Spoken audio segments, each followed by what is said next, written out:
शं वरुणः शन्नो भवत्वर्यमा शन्न इन्द्रो बृहस्पतिः शन्नो विष्णुरुक्रमः ॐ शान्ति शान्ति शान्तिः।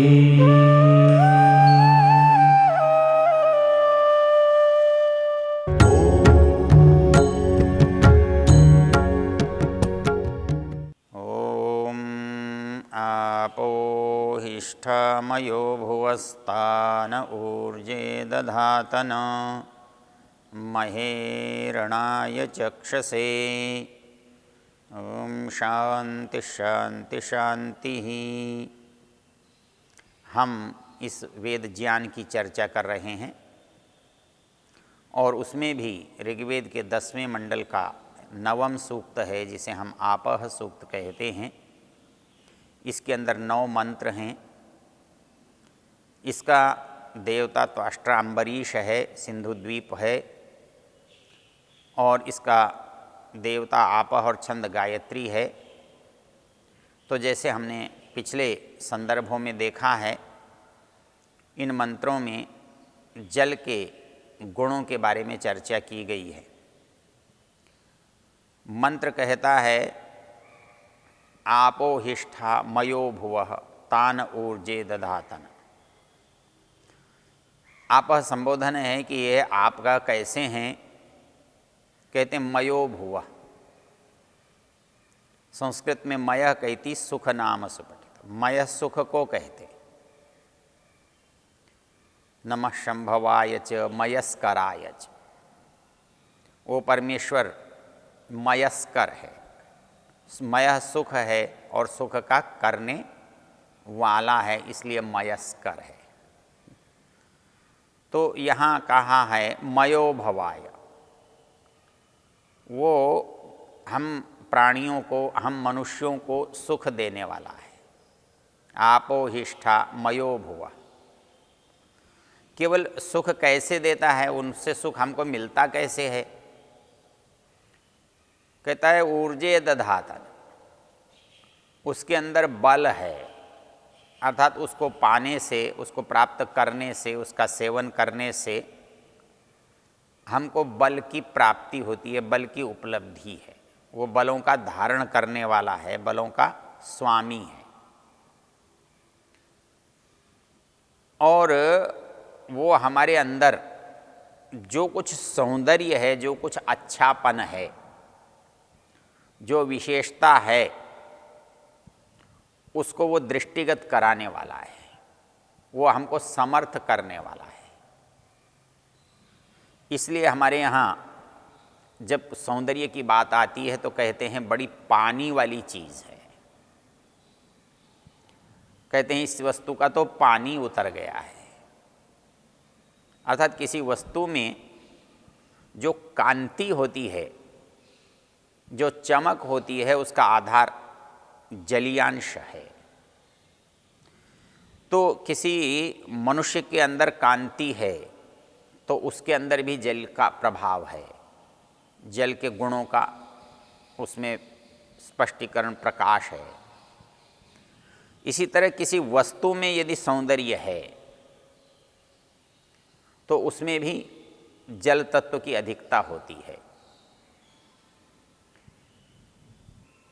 हमारे यहाँ साहित्य में एक शब्द चलता है सौंदर्य के लिए, लावण्य।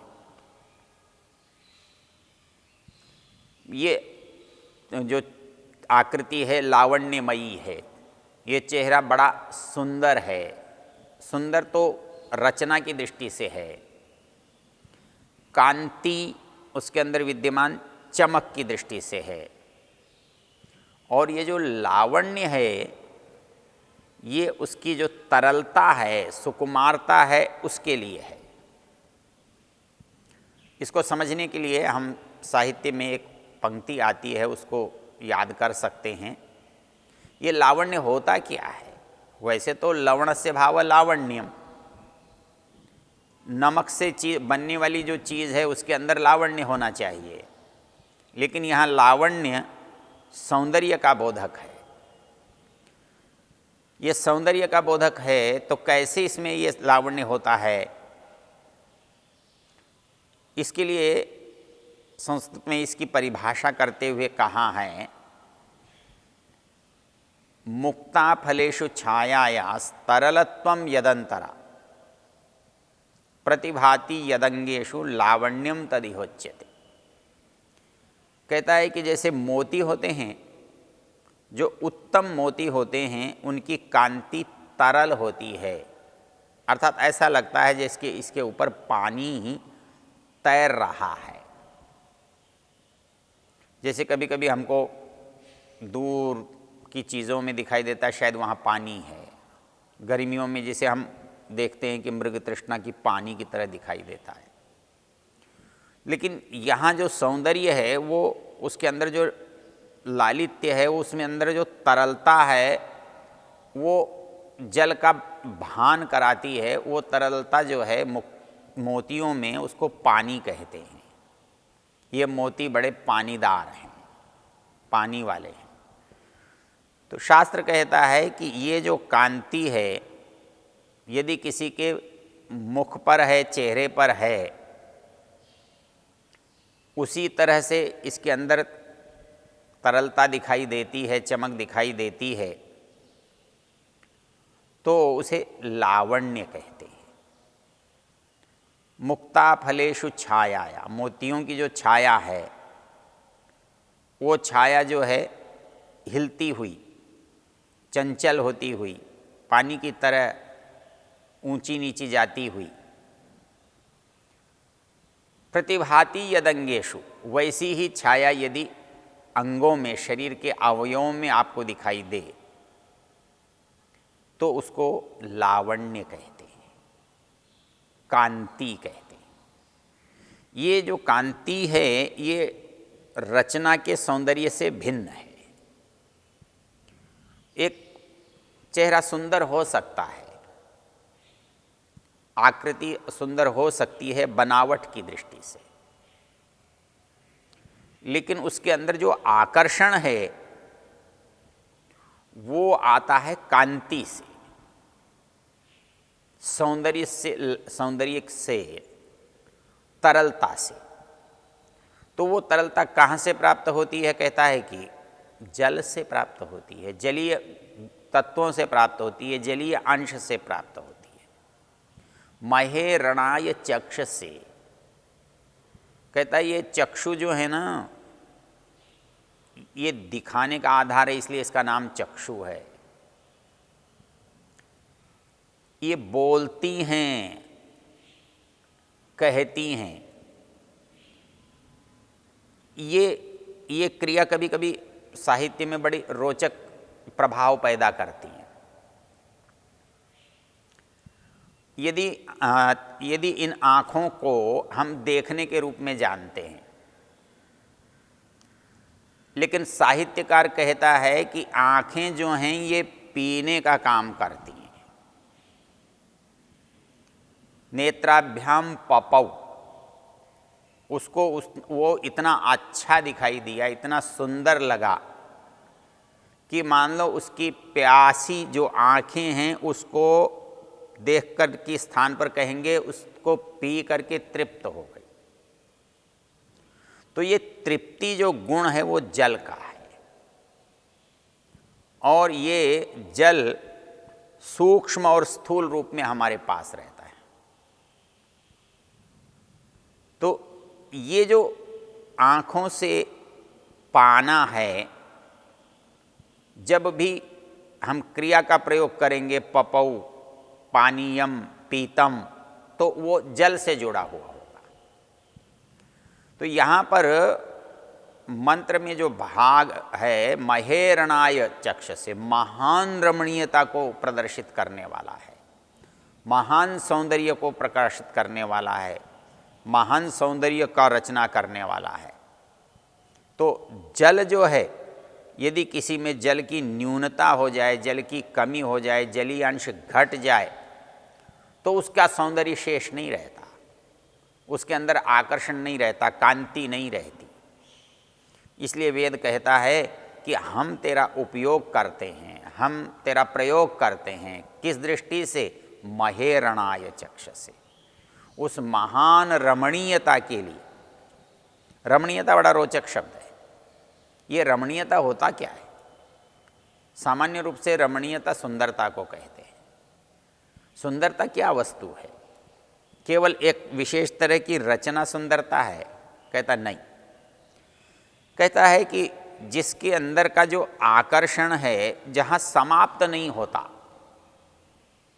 प्रतिक्षण नया नया सा लगता है, प्रतिक्षण आकर्षित करता सा दिखाई देता है। इसलिए परिभाषा करते हुए साहित्यकार कहते हैं, क्षणे क्षणे यन्नवतामुपैति तदेव रूपम रमणीयताया। रमणीयता क्या है? सौंदर्य क्या है? लावण्य क्या है? कांति क्या है? कहता है क्षणे क्षणे, जब जब आप उस वस्तु को देखो, जब जब आप उसको पाओ, तो उसके अंदर आपको नवीनता दिखाई दे, आकर्षण दिखाई दे, अच्छाई दिखाई दे। क्षणे क्षणे यन्नवतामुपैति, नवीनता और पुरातनता। हमारे यहाँ दो शब्द हैं। तो नवीनता से हमने लिया कि जो जिसको पहले देखा नहीं, जाना नहीं, पाया नहीं, अब पा रहे हैं, वो नवीन है। नवम आनीतम, मतलब जो अभी लाया गया है। और इसी आधार पर एक शब्द बना पुराना। पुराना शब्द क्या होता है? पुराना हिंदी में तो नहीं पता लगता पुराना क्या होता है, लेकिन इसको संस्कृत में पुराण कहते हैं। पुराण नवम भवति, पहले नया था, अब नया नहीं रहा। अब नया नहीं रहा, यही इसका पुराना होना है। पहले नया रह चुका है, यही उसका पुरानापन है। तो ये कहता है, हम जो वेद मंत्र कह रहा है कि महेरणाय चक्षसे, कहता है महान सौंदर्य के लिए मैं इस जल का उपयोग करता हूँ, सेवन करता हूँ। ये जल केवल मुझे सौंदर्य नहीं प्रदान कर रहा है। ये कहता है मयो भुवः ऊर्जे दधातन, इसके अंदर सौंदर्य है, इसके अंदर बल है और इसके अंदर सुख है। अर्थात कोई चीज़ केवल थोड़ी देर के लिए अच्छी लगती है, लेकिन बाद में हमें उतना समर्थ नहीं बनाती। लेकिन जल की विशेषता है कि वो सुंदर भी बनाता है, वो समर्थ भी बनाता है, वो सुखी भी करता है। तो वो तीनों गुणों वाला होने से तो कहता है कि हे आपः यूयम स्थ, तुम हो, तुम्हारे अंदर बहुत सारे गुण हैं, तुम मयोभू हो, तुम सुख के देने वाले हो, सुख को उत्पन्न करने वाले हो। ऊर्जे दधातन, तुमको ऊर्जा के लिए धारण किया जाता है, बल के लिए धारण किया जाता है। अपने यहाँ दो शब्द हैं। तो वो कहता है कि जो चीज़ है और जिससे वो चीज़ मिल रही है, तो आपः मूल है और ऊर्जा उसका गुण है। तो आपः से ऊर्जा मिलनी चाहिए, आपः से सामर्थ्य, शक्ति, बल मिलना चाहिए। तो इसलिए कहता है कि ये सचमुच में बल देने वाला है। ऊर्जे दधातन, हमको बल को हमारे अंदर बढ़ाता है। महे रणाय चक्षसे, तो इस तरह से इस मंत्र में जो जल का हमको स्वरूप बताया गया है, तो ये जल का स्वरूप, इसका उपयोग हम कब करते हैं? हमारे ऋषियों ने इन वेद मंत्रों का उपयोग करने का अवसर हमारे जीवन में दिया हुआ है। और जिस जिस समय में हम जो जो काम करते हैं, उस समय उन कामों से जुड़े हुए जो विषय हैं, भाव हैं, विचार हैं, जिन मंत्रों में पाए जाते हैं, जिन मंत्रों में उद्धृत हैं, हमारे ऋषियों ने उन मंत्रों का उसमें विनियोग कर दिया है। तो ये जो आपोहिष्ठा के 9 मंत्र हैं, हमारे ऋषियों ने इसका स्नान के साथ विनियोग किया। और स्थानों पर भी है, जहाँ जहाँ जल का उपयोग है, जल की क्रिया की जाती है, वहाँ वहाँ, जैसे विवाह संस्कार में वर वधू के ऊपर जो वृद्ध लोग हैं वो आशीर्वाद के रूप में जल के छींटे देते हैं। समाज में भी जहाँ हम आशीर्वाद देते हैं वहाँ जल या फूल के पंखड़ियाँ देते हैं या जल के छींटे देते हैं। तो जल जो है वो क्योंकि सुख और शांति देने वाला है, तो हमारे आशीर्वाद में वो भाव जल के माध्यम से प्रेषित किए जाते हैं। तो यहाँ पर भी इसी तरह से है। तो ये जल हमारे जीवन के लिए कितना उपयोगी है, इस बात का इसका एक एक शब्द हमारे सामने है, आपोहिष्ठ। मतलब इसमें ये स्थायी भाव है, और सब चीज़ थोड़ी थोड़ी देर के लिए कहीं से उसमें विशेषता के रूप में आती हैं, लेकिन जल के अंदर हम जो देखते हैं वो स्थायी है। ये जल जो है संसार में सब जगह पर है, ये अंतरिक्ष में भी है, ये पृथ्वी पर भी है, ये शरीर में भी है, ये प्रकृति में और पदार्थों में भी है। इसलिए जब जब हमें जल प्राप्त होता है तब तक हम बढ़ते हैं। हम ही नहीं, जल से बढ़ने वाली जो सब चीज़ें हैं, सारा जीवन, वनस्पतियाँ भी जल से बढ़ती हैं। मनुष्य भी जब जलीय पदार्थ अधिक होते हैं, जलीयांश वाले पदार्थ अधिक होते हैं, अंतरिक्ष में जल से जब वर्षा होती है तब हमें अधिक अधिक लाभ मिलता है, प्राप्ति होती है। तो इसीलिए हमारे इस जल के कारण से हमारे इस संसार में उसके उपयोग को समझाने के लिए इन मंत्रों से परमेश्वर ने हमें इसका ज्ञान दिया है। तो मंत्र ये कह रहा है कि आपः, यहाँ सदा बहुवचनांत प्रयोग होता है। ये आपः स्त्रीलिंग में प्रयोग होता है क्योंकि ये उत्पादकता का प्रतीक है, ये सर्जन का प्रतीक है। तो इसलिए आपः इष्ठा मयो भुवः, हे जलो तुम जो आपः हो वो मयो भुवः, सुख के देने वाले हो। ता न ऊर्जे दधातन, वो जल न हमारे लिए ऊर्जे, बल को धारण करने वाले बनो। उससे महे रणाय चक्षसे, हम महान रमणीयता को अनुभव कर सकते हैं, पा सकते हैं। इस तरह से हमारे मंत्र में हमारे लिए जल का महत्व बताया गया है।